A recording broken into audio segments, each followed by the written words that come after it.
നിലമ്പൂരിൽ എം സ്വരാജിന് ഉജ്ജ്വല വിജയമുണ്ടാകുമെന്ന് A Rahim M P. DYFI പ്രവർത്തകരോടൊപ്പം വീടുകയറി തെരഞ്ഞെടുപ്പ് പ്രചാരണം നടത്തുകയായിരുന്നു A Rahim M P. Nilambur നഗരസഭയിലായിരുന്നു പ്രചരണം. ഡിവൈഎഫ്ഐ പ്രവർത്തകരോടൊപ്പം വീടുകൾ കയറി വോട്ട് ചോദിച്ചു. കേരളത്തിലെ ഇടതു സർക്കാരിന്റെ വികസന നേട്ടങ്ങൾ പങ്കുവച്ചു. അമരമ്പലം പഞ്ചായത്ത് മാത്രം 1000 വീട് വെച്ച്, മറ്റു പഞ്ചായത്തുകൾ വേറെ. അങ്ങനെ എത്ര പേർക്കാണ് വീട് കിട്ടിയത്? ഇൻഫ്രാസ്ട്രക്ചർ ഡെവലപ്മെൻറ്റ്, ഇവിടുത്തെ റോഡുകൾ 2016 മുമ്പുള്ള ഇവിടുത്തെ റോഡുകൾ എങ്ങനെയായിരുന്നു? മലയോര ഹൈവേ യാഥാർത്ഥ്യമായി. ആ മലയോര ഹൈവേ നിലമ്പൂരിലൂടെ കടന്നു പോവുകയാണ്.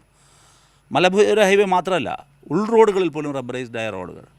ഈ മാറ്റമുണ്ടായത് എപ്പോഴെന്ന് ഇവിടുത്തെ ജനങ്ങൾക്കറിയാം. മുൻപൊരു മന്ത്രി ഈ മണ്ഡലത്തെ പ്രതിനിധീകരിച്ചിരുന്നു. അന്നൊക്കെ UDFൻ്റെ കാലത്ത് എന്തെങ്കിലും നടത്തിയിരുന്നോ ഇത്തരം എന്തെങ്കിലും വികസനം? മണ്ഡലത്തിലെ എല്ലാ വിഭാഗം ജനങ്ങളുടെയും വോട്ട് എം സ്വരാജിന് ലഭിക്കും.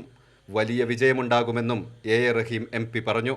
വളരെ സജീവമായി തിരഞ്ഞെടുപ്പ് രംഗം ഉണർന്നിരിക്കുകയാണ്. നമുക്കെല്ലാവർക്കും അറിയുന്നതുപോലെ കുറച്ച് ദിവസങ്ങളേ ഉള്ളൂ നിലമ്പൂർ ബൈ ഇലക്ഷൻ. പക്ഷേ ആ ചെറിയ സമയത്തിനിടയിൽ എം സ്വരാജിനായുള്ള പ്രവർത്തനങ്ങളിൽ വ്യാപൃതരാണ് മണ്ഡലത്തിലുടനീളമുള്ള ഇടതുപക്ഷ ജനാധിപത്യ മുന്നണിയുടെ പ്രവർത്തകർ.